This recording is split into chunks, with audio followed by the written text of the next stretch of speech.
She put her paw on his arm and looked him dead in the eyes, not like a stray, like a mother who had run out of options. The rain had been falling for 2 hours straight when Victor finally gave up trying to stay dry. He pulled his cracked olive jacket tighter across his chest and kept walking, head low, boots soaked through, the kind of tired that lives in your bones and never quite leaves. 58 years old, broad-shouldered once, now just worn. Dirty jeans, gray stubble thickening into a short, rough beard across a jaw that had once been proud.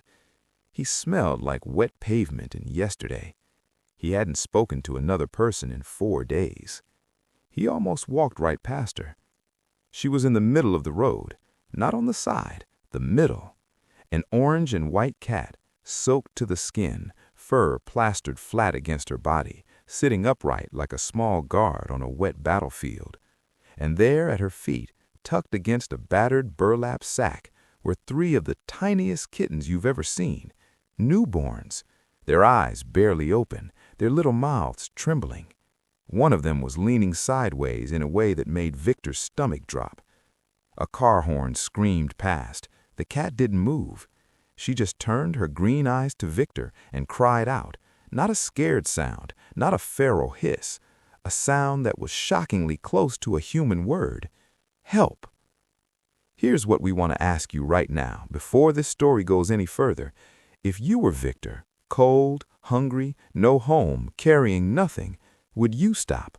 Or would you think, I can barely keep myself alive, what can I do? Be honest, because what Victor did next is the whole point of this story. He stopped. He crouched down on the wet road, his big weathered hands hanging between his knees, his brown eyes dropping to the level of hers. And that's when she did it.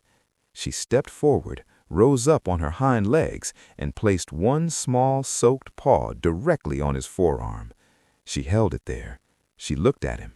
The rain fell between them like a curtain being parted.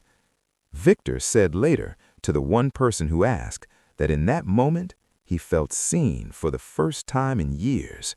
Not pitied, not ignored, seen by a cat who had chosen him out of every person on that road.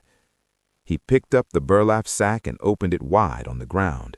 She sniffed it once, twice. Then she did something that broke him completely.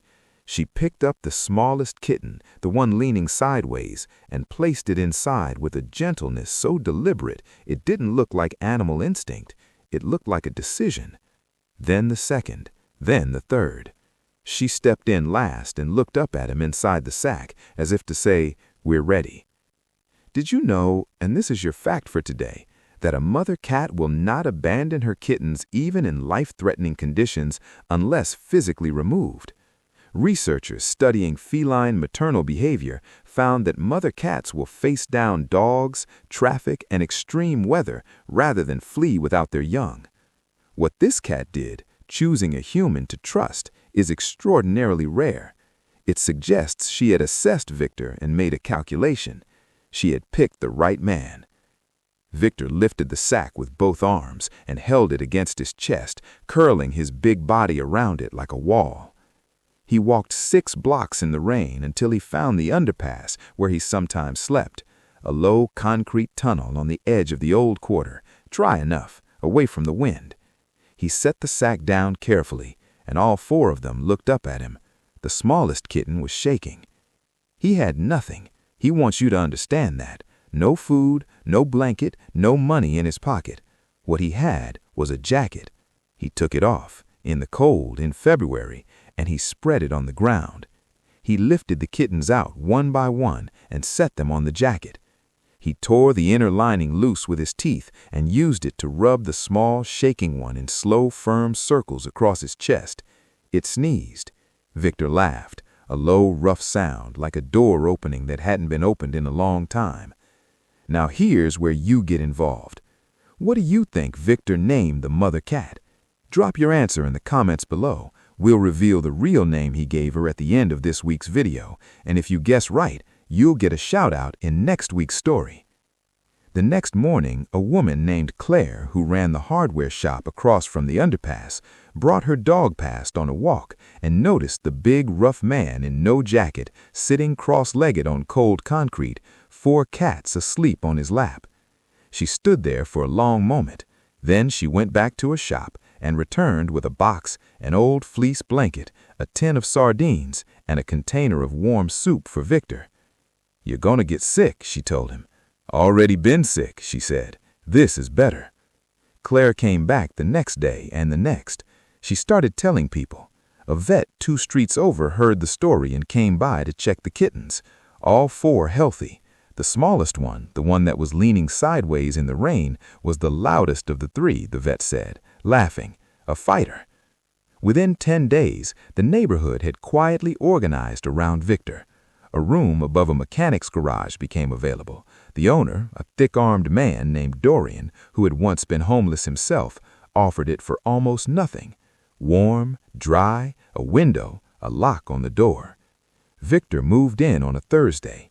He sat on the edge of the cot that first night with the mother cat curled against his thigh and thought about how strange it was, that the thing that finally pulled him back into the world wasn't a program or a shelter or a government form. It was 4 pounds of soaking wet orange fur that looked him in the eyes and trusted him when she had every reason not to. The kittens were eventually adopted by Claire and her sister, who lived together and had been talking about getting a cat for 2 years. They took all 3, unwilling to separate them. The mother cat stayed with Victor. She still sleeps on his chest. He says she snores. Justice doesn't always look like a verdict. Sometimes it looks like a room above a garage, a locked door, a cat who chose you, and a neighborhood that decided you were worth showing up for. If this story hit you somewhere real, give it a like. It takes 1 second and it helps more people find stories like this one. And if you want more stories about animals and the humans they rescue right back, subscribe. We find these stories so you don't have to go looking. We'll see you in the next one.